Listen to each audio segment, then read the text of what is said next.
Greetings and welcome to Austin, Texas Gardening. My name is Matthew Wattrich, and today I'm going to be doing a backyard garden tour, showcasing the many things that I'm growing here in my backyard garden and orchard. So, if you're new to the channel, behind me, this is a peach tree, and I've been growing this peach tree for a couple of years. There's a whole bunch of other peach trees like it, a lot of interesting things here in my backyard, and so I'm going to pan the camera around so we can get a good view here. Let's get started. So here's that tree we were just looking at. It is early spring 2024, and I thought this peach tree would not be doing so well this season, and there are all sorts of peaches all over it. This is a Texas Prince peach tree that I planted in my backyard about 2 years ago. Last spring and summer, it yielded several peaches, so plentiful that I was worried the branches were going to break and had to pick a few of them a little early. And it looks like we might suffer from the same problem this year. I noticed the tree had blossomed as early as like September, October this year. And here we are in March. I see plenty of new green growth here and all sorts of peaches all over it. So I'm excited to see how this pans out this spring. If you're new to the channel, this is my backyard gardening space. I live in the suburbs of Austin, Texas, in Manor, Texas. And I have a really cool backyard gardening space here that's full of all sorts of kid-friendly things. We've got a little toddler who is precious. Her name is Eden. And I've got these fruit trees in my backyard. And so in addition to trying to make a space that's entertaining and a good fit for our family, I like to grow all sorts of fruits and vegetables in my backyard and in that raised bed over in the corner. So we're gonna walk over there and talk about that in a minute, but I wanted to start this video by taking a look at some of these peach trees. This is also a Tex Prince peach tree. If I back up, you can get a good picture of it here. And about a week or two ago, both of these trees put out their blooms. We do have honeybees at this time of the year, which I'm kind of surprised by because it's so early. We've had lows in the 40s over the past couple of weeks, and I've been thinking that that would be too much for these trees, but it's no problem for them. If you get close here, this one's not as far along as our other tree, but we do have fruit at a very early developmental stage, even like right here. It's hard to see because it's so tiny. There is fruit. And so I'm not going to talk too much about these peach trees. I just kind of wanted to show them off early in the season. Later on in May and June, these are going to be really interesting when they're really putting out some fruit. But what we're looking for on these trees as a show of health is green wood that is growing here. That is these sprouts, which will later become what I call, not just what I call, what I've seen people refer to online as redwood, which is this wood about the thickness of a pencil. As you can tell, the redwood is what our fruit grows on.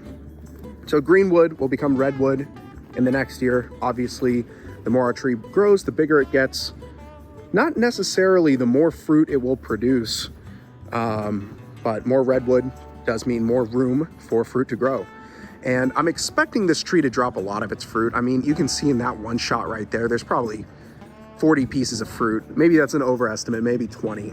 I don't know, there's quite a bit. There's no way these branches are gonna be able to sustain that much. And so I'm gonna have to use my good judgment to pick off some of the underdeveloped pieces before this gets too big. I don't want to burden my tree or overburden my tree. So it's been a long time since I've made a video. There's been a lot of changes going on in my life, and my wonderful wife is expecting our second daughter. And so we're really excited for that. And you can tell from my garden bed, I haven't had so much time to invest in this hobby over the past several months.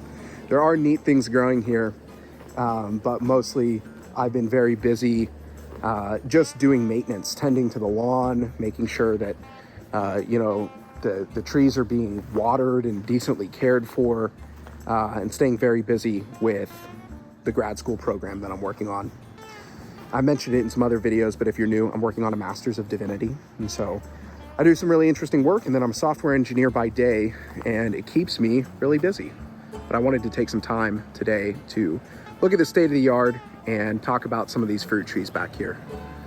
So this tree is a Royal Zest tree, likewise, put out its blooms about 2 weeks ago, and you can see all the fruit that's on it. I think that's turning out well. Some of these blooms are still here. So we have these peach blossoms that come out in the springtime. And they get pollinated and wither. And when they wither, out of the center, you get a little piece of fruit growing. I've documented this really well in my How I Grow Peach Trees video, which I published last summer, in kind of very early fall, late summer. And I'm excited to see how these trees turn out. But like I said, though I'm doing a garden tour today, it's still really early for this. And so I think I'm gonna have more to talk about in the months to come, or in the month to come, I should say.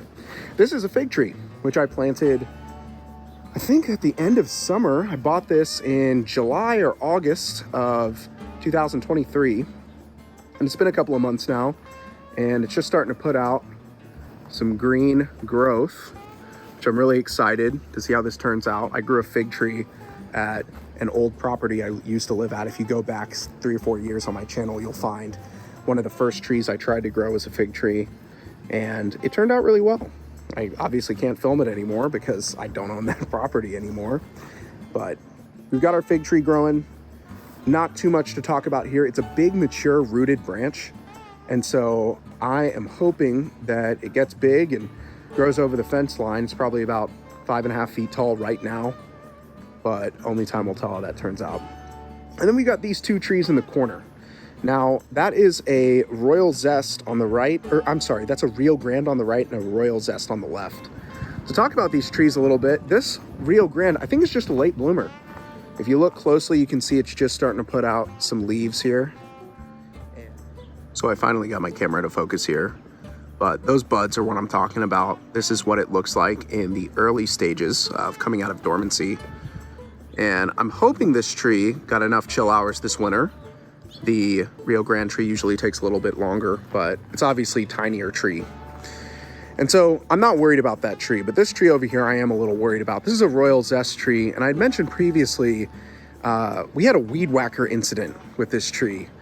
We had paid some folks in the neighborhood to help us out with some landscaping, and they nicked this tree pretty bad. And so you can see the upper branches are dead, and it's still alive, still clinging to life. I'm debating whether I want to tear this tree out or not, but if you look at the base of it, you can see what I'm talking about.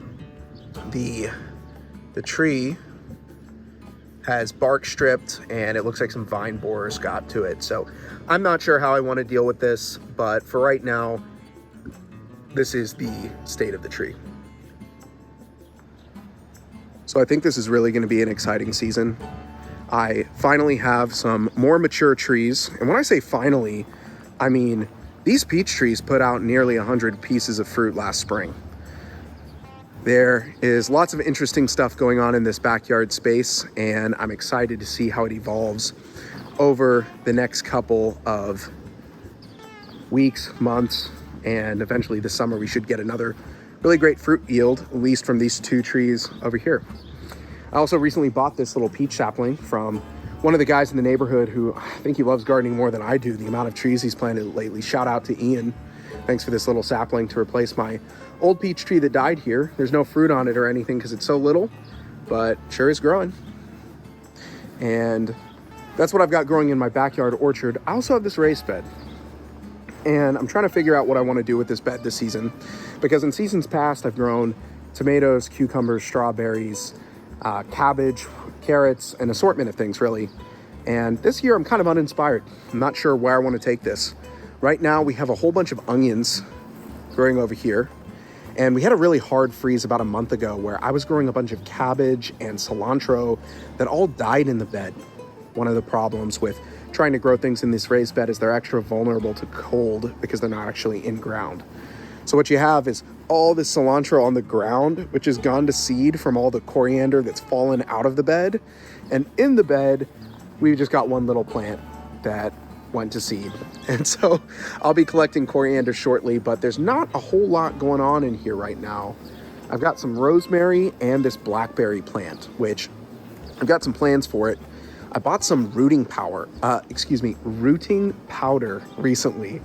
And so I'm thinking I'm gonna cut this blackberry plant up and try to propagate it out into some separate plants. And I've seen a couple of different ways people like to try to propagate blackberry. I understand that you can like just stick the tip of the end of one of these plants in the ground and it'll put down roots, and then just cut it and that'll work for propagating, or stick it in a container and do the same. But I think I'm actually going to cut off little, I don't know, 8-inch sections or something where they have these nodes on them where leaves are coming out, and apply some rooting powder to make them put out roots instead of leaves. And the rooting powder isn't really necessary. I understand that you can just stick them straight in the ground and usually that'll work, but I thought that this would be neat to get started. And then over here in the corner, I've got some carrots, but once again, these aren't very mature.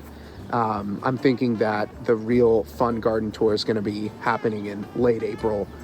I'll call this my early spring garden tour because there's so little going on right now, but I do want to swing around to my front yard and take a look at some of the bluebonnets I'm growing. Last year I did a video explaining how I grow bluebonnets in my front yard, and they've come out again this year. I haven't done anything to maintain them. I don't even think I fertilized in the front yard in the last 12 months, but they're just starting to poke out. So I'm going to do another bluebonnet video this spring, but I want to give them some time to really mature. I think they're going to look really cool in front of my house.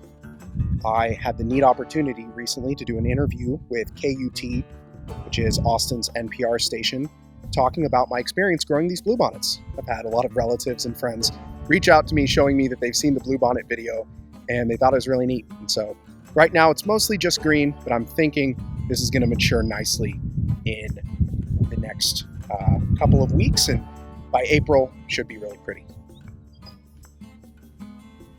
Well, that's all I have for this video. If you're still watching at this point, thank you so much for tuning in. It's been a lot of fun to create these videos over the past couple of years and showcase the wildflowers that I grow and the fruits and vegetables on my property. Stay tuned though, as I mentioned, this is just the early March garden tour. As the wildflowers and the fruit trees continue to develop, I'm going to be doing more videos, so it should be exciting. Once again, thank you for watching Austin, Texas Gardening.